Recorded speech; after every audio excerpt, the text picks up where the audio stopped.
But you did an interview in 2011 with Anne. Is she called Anne Hathaway?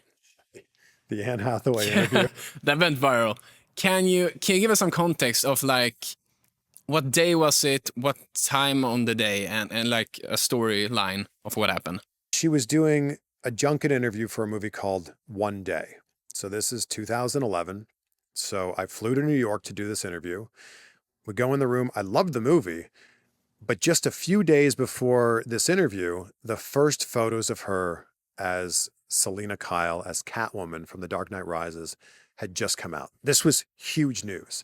Obviously, the Dark Knight trilogy is massive now as we look back on it. But at the time, like, we were all anticipating that third Batman movie, especially directed by Christopher Nolan.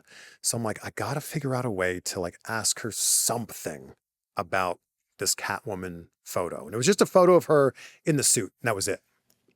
So I remember writing out my notes for this. And when you do a junket interview, you've got like 4 minutes. So it's like 3 or 4, maybe 5 questions if you're lucky. So I remember writing out all the other questions about One Day. And in that movie, she speaks with a British accent. I remember asking her, like, were you like speaking in the British accent all the time? And she told me this great answer about like, oh, I got to the point where I was dreaming in the British accent. I thought that was so interesting. So I had like maybe 30 seconds left before they gave me the wrap. And I'm like, oh, this is perfect. I've got the time to slide in a question about The Dark Knight Rises. And I remember on my notes, I had only written Catwoman suit. And I was like, oh, I'll turn that into a question somehow. I'll like, create a conversation around that. And the question I ended up asking her, I was framing it from the point of like fitness. I love fitness. It's been a huge part of my life since I was 15 years old. So I was framing this of like the transformation type of thing. I just did not word this as well as I could have or should have. And I said, we just saw the photos of you as Catwoman. How do you fit into that suit? And she told me this, like tricep curls and like, silly stuff like that.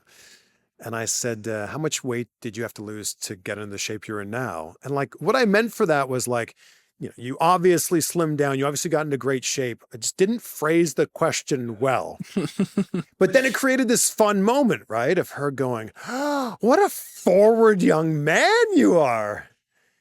What's funny is I've asked similar-ish questions of plenty of other actors talking about the transformation to either gain or lose weight for a role. Christian Bale has had some incredible transformations. I've asked a similar question of like Chris Hemsworth or Chris Evans. It obviously just created a fun moment. And depending on who's watching the video, they either think she was flirting with me or they either think that she was super offended. I actually think it was neither. I think she was just having a fun moment. And even at the end of the clip, she goes, I'm sorry, I was just messing with you. Like she caught herself from dropping an F-bomb. But it's funny, then a few years later, she does Les Miserables and gets nominated for an Oscar, wins the Oscar. And like so much of her, like the talking points of the interviews leading up to Les Mis was talking about how much weight she lost to play that role. And I get it, like she was much thinner in that movie, but I just thought it was so funny that like the focus for that movie was all about like, look how much weight she lost to get into this role that she ended up winning an Oscar for.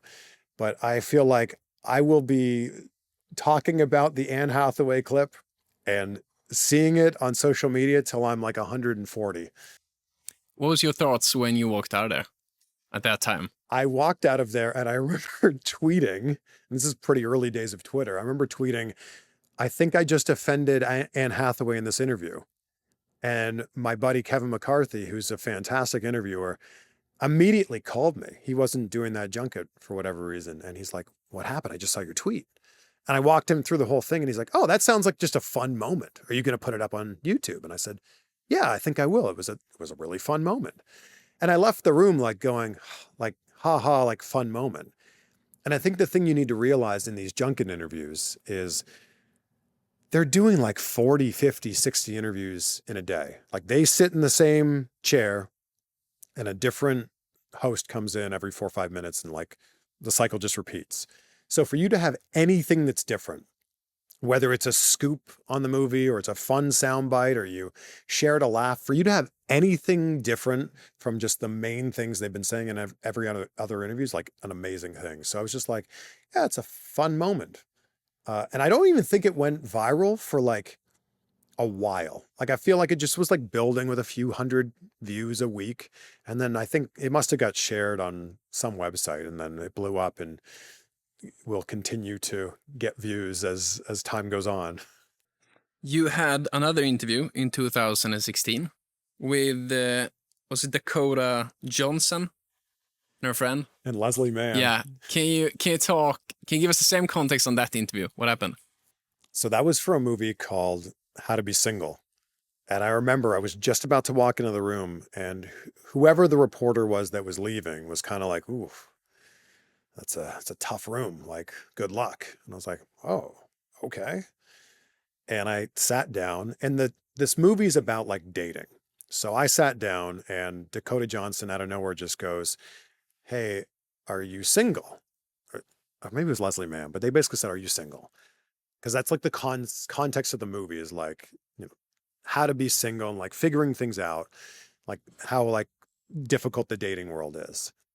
And I leaned into it and started just playing with it.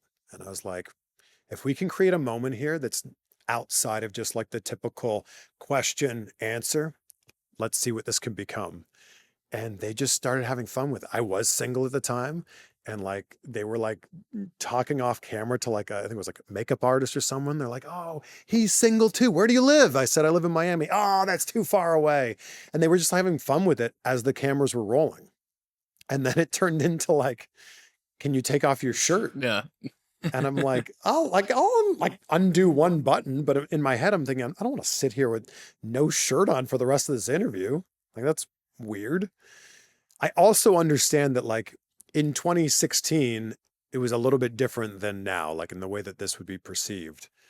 But it was just fun. I was just thinking like, how can we play with this back and forth and just see where this goes? And I think I should point out that I was a very consenting, willing participant in this. I thought it was one of the most fun back and forths I've ever had in an interview. I think I even said during the interview, this is the best interview I've ever done. And like I unbuttoned one and Leslie Mann's like, 2 more or we're not talking. I'm like, all right, 2 more buttons. Okay. Kind of like covering it up a little bit. But the other clip that doesn't get any attention is a few months later, I ended up sitting down with Dakota Johnson for another film. And as soon as I walked in, she goes, aren't you the guy who me and Leslie Mann sexually harassed in an interview? And I said, oh, it was so fun. Not at all. No, what are you talking about? That was fun. She goes, I just want to say that on her behalf, like, I'm sorry. I'm like, no apology needed. It was just a super fun moment. And like, I'm glad we all had a good time. But that was, I still can't believe that actually happened. Like, it doesn't feel like a real thing of like, everybody else on that press tour just went in, asked questions, got answers. And I got this silly, fun moment that they were talking about on the late night talk shows. Like on the late night talk shows, Leslie Mann was like, I can't remember who it was. One of the late night hosts was like, you know, that like you asked him to take his shirt off, like the cameras are rolling. She's like, I know, we were just like having fun. He was like a breath of fresh air, but it was certainly a fun moment that I'm sure will never happen again.